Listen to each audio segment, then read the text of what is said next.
Glad you could join us on the Value Chain TV News Update. My name is Chat Moses. On the news update, we begin with stories on renewable energy.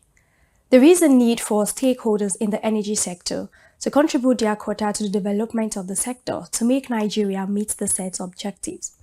This was stated by the Chairman, Board of Trustees, Renewed Energy and Efficiency Association Alliance, Professor Sani Sambo, during the 3rd International Renewable Energy and Energy Efficiency Conference in Abuja. Sani Sambo further added that the government decided to have 30-30-30, meeting the goals to achieve improved megawatts for efficiency. I'm sure all of you know that Nigeria signed and ratified the Sustainable Development Goals in 2015 and 2017 respectively. What we are gathered here today is more to do with goal number 7 and goal number 13. Number 7 is to do with energy supply, and what the UN has done is to get nations to pledge that by 2030 there will be universal access to energy, modern energy services, and there will be significant uptake of renewables, along with 50% increase in energy efficiency. The International Renewable Energy Agency, which has been put globally to fast-track uptake of renewable energy, they came here February 2023, and they rolled out the renewable energy roadmap. IRENA and the Nigerian government together produced that roadmap.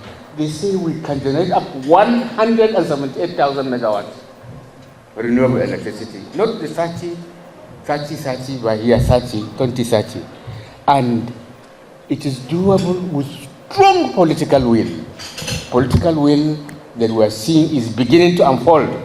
And we want to thank the Ministry of Power for beginning to wake up and call on the ministry to wake up fully to make sure that Nigeria benefits from that beautiful report of IRENA. Other experts who spoke at the event noted that outcome of this year's conference, which is net to zero, will improve effectiveness of the energy sector in Nigeria. By way of mission statement, we have also collectively shared the burden of improvement in the quality and standards of renewable energy efficiency technologies, research, policy and practice by strengthening the capacity of knowledge generation, dissemination, deployment for sustained development of Nigeria and beyond. You all will agree with me that the Alliance and Association members will be active participants in standard operation in Nigeria with respect to the standards and measures that have been validated and approved. And you also agree with me that in the last tenure, 2020-21, we had to mobilize, come together to harmonize the renewable energy and energy efficiency policy initiative. And so far, we have gone with one level of validation. The third level was so this is what we have done, and a lot more. See what we have done as well.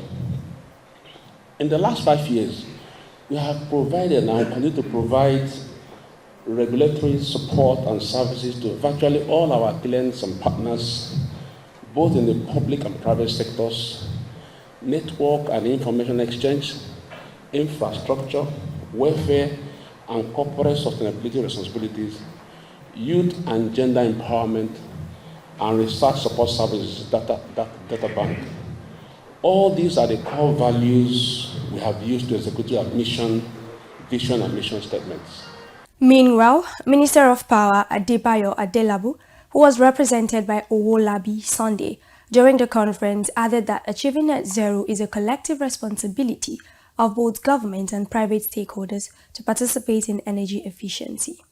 Our commitment to achieving net zero emission is not just a goal, it is necessity for health of our planet and future generations. This conference presents a unique opportunity for us to exchange ideas, share innovations, and explore actionable initiatives that can drive us toward this vital objective. Let us leverage the expertise that are gathered here, engage meaningful dialogue, and develop strategies that empower our communities, enhance energy access, and promote economic growth while safeguarding our environment. Electricity and energy projects are capital intensive, and therefore the task of implementing such projects cannot be borne by the federal government alone. In this vein, the government has progressively been developing policies and regulations to provide clear roadmap and incentives to attract private sector participation in financing, developing, operating, and maintenance of electrification projects. The Electricity Act 2023 was signed by Mr. President on 8 June 2023 to encourage state and local governments, private sector to actively participate in the power sector. And this is a wonderful forum, and the takeaway of this act, the uniqueness of this new act and this new reform is under the part 17 of the act, provide for energy and energy efficiency. So you can see that this forum is very timely in line with government policy. And to this effect, for implementation of, and there is under the act, under these sections, there is a renewable energy purchase obligation that just like the DG of Energy Commissioner just mentioned, that every GEMCOs must also within their portfolios have certain percentage of renewable energy within their portfolio. Also in his remarks, Member House of Representatives Honorable Afam Ogene, who is also the House Chair on Renewable Energy, noted that the Electricity Act of 2023 plans to recognize all sources and also integrate energy in the country. Ladies and gentlemen, it is an honor to address this distinguished gathering at the 2024 Renewable Energy and Energy Efficiency Association Alliance International Conference, the theme of which is Road to Net Zero, Actionable Initiatives for Success. This is not only timely, but also critical as we navigate the complexities of climate change and energy transition. As a parliament, the National Assembly is always concerned with the multidimensional economic implications of poor electricity power challenges, which our nation has grappled with over the years. The huge cost implications of running businesses in our dear nation with generators, whether by big manufacturing companies or small and medium-scale outfits, and the overall adverse effects and impact on the cost of living or even the living conditions of the people amid uncertain economic and social developments essentially propelled the National Assembly to alter the Electricity Act of 2005 to the current Act of 2023.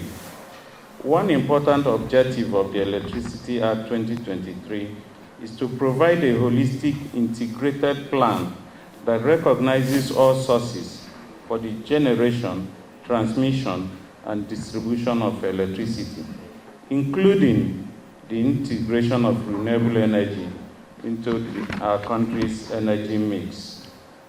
Now moving to economic matters, President Bola Tinubu has called on world leaders to prioritize debt forgiveness for Nigeria and other developing countries from creditors and multilateral financial institutions.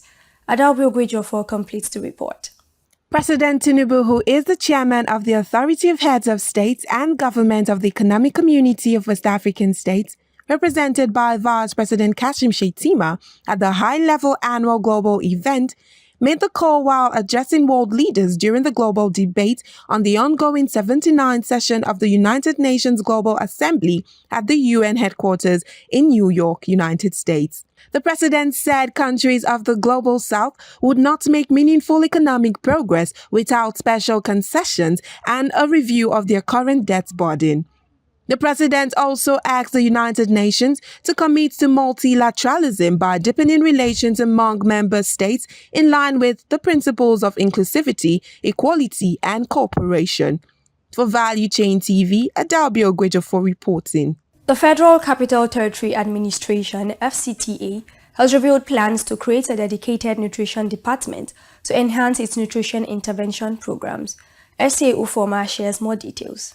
According to the Mandate Secretary for Economic Planning, Revenue Generation and Public-Private Partnerships, Ubukutum Inya, the establishment of the department had been approved by FCT Minister Nyesom Wike during a meeting with Japan International Cooperation Agency representatives in Abuja. Wike also announced that the FCTA would increase budget for nutrition interventions in 2025, emphasizing the need for transparency and accountability in the use of the funds.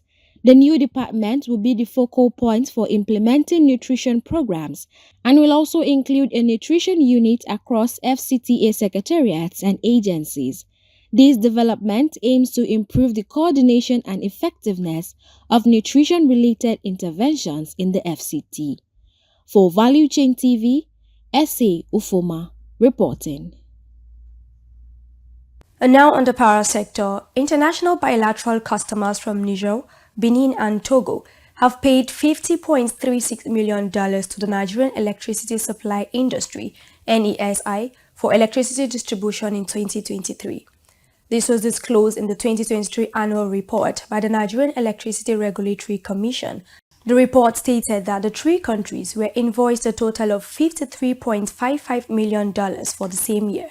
With these, the customers achieved a 94.04% remittance performance, marking a significant contribution to NESI's revenue for the year.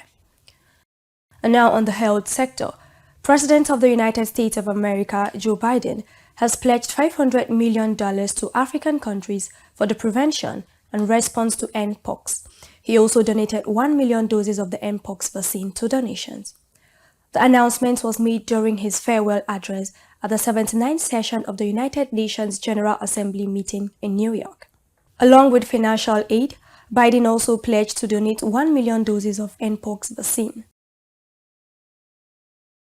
And then on international news, the Organization of Petroleum Exporting Countries, OPEC, has predicted that world oil demand will soar by almost 18 million barrels per day to 120.1 million barrels per day by 2050, up from 102.2 million barrels per day in 2023, driven by demand growth in non-OECD nations. OPEC Secretary General Haitham Al-Ghayed and his research team related these in its latest annual World Oil Outlook report.